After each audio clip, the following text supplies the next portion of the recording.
नमस्कार दोस्तों। आज हम बात करेंगे लोकसभा चुनाव 2024 में भारतीय जनता पार्टी यानी बीजेपी की सीटें किस स्टेट में बढ़ रही हैं और किस स्टेट में घट रही हैं। सबसे पहले देखेंगे आंध्रा में, जहां पर 2019 में उसको 0 सीटें मिली थी। इस बार वो 3 सीटें बढ़ सकती है। तेलंगाना में, जहां उसको 4 सीटें मिली थी, इस बार कम से कम उसकी 4 से 5 सीटें बढ़ सकती हैं। आते हैं उड़ीसा में, जहाँ पर उसे 8 सीटें मिली थी, वहाँ पर उसकी कम से कम 4 सीटें बढ़ सकती हैं। छत्तीसगढ़ में भी बीजेपी की 1 सीट बढ़ सकती है। वेस्ट बंगाल में 18 मिली थी, वहाँ पर कम से कम 5 सीटें बढ़ सकती हैं बीजेपी की। इसके अलावा आ जाते हैं उन राज्यों में जहाँ पर बीजेपी की सीटें और बढ़ सकती हैं, जैसे उत्तर प्रदेश में है, वहाँ पर 62 यानी 62 सीटें मिली थी, वहाँ पर भी कम से कम 8 सीटें बढ़ सकती हैं, यानी कि आंकड़ा 70 तक पहुँच सकता है। हरियाणा में अब आते हैं, जहाँ पर 10 सीटें मिली थी, यहाँ पर 1 सीट इसकी घट सकती है। ये वो राज्य हैं जहाँ बीजेपी की सीटें घटेंगी। पंजाब में 1 सीट बढ़ सकती है, 2 सीटें मिली थी 2019 में।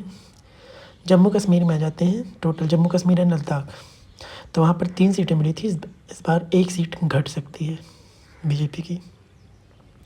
उसके बाद आ जाते हैं महाराष्ट्र में, 23 सीट मिली थी 2019 में, और इस बार बढ़ के वो कम से कम 25 जा सकती है, 2 सीट कम से कम बढ़ सकती है। अब आते हैं राजस्थान में। राजस्थान में बीजेपी को 24 सीट मिली थी, इस बार वो कम से कम 2 सीटें घटा सकती है, तो ये 22 तक जा सकती है। तमिलनाडु में आते हैं, 0 सीट मिली थी, 0, इस बार वो बढ़ के कम से कम 2 सीट कम से कम बढ़ सकती है। केरला में 0 सीट मिली थी, इस बार भी लगभग वही रहने की संभावना है। 1 सीट अगर पॉसिबल है तो बढ़ सकती है, 1 सीट, नहीं तो उससे ज़्यादा बढ़ने की संभावना नहीं है। उसके बाद आते हैं छोटे छोटे राज्यों में, जहाँ पर बीजेपी की सीटें बढ़ सकती हैं। तो अंडमान निकोबार में 0 सीट थी जो हार गई थी, इस बार वो सीट जीत सकती है। दादरा एंड नगर हवेली की सीट जो हार गई थी, ये यूनियन टेरिटरी है, वहाँ भी वो सीट जीत सकती है। पुदुचेरी की सीट भी जीत सकती है, तो ये 1 सीट बढ़ रही है। इसके अलावा और कहीं बहुत बड़ा नुकसान होने की संभावना नहीं दिखती। तो टोटल सीटें बीजेपी की जो थी पिछली बार 303, तो वो इस बार बढ़ के हो सकती हैं कम से कम 329।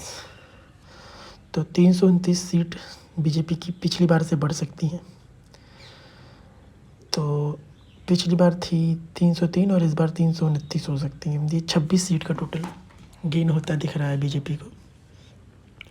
और कांग्रेस की बात करेंगे तो अगली वीडियो में हम बात करेंगे कि कांग्रेस की कहाँ कहाँ सीटें बढ़ रही हैं और कहाँ कहाँ कांग्रेस की सीटें घट रही हैं।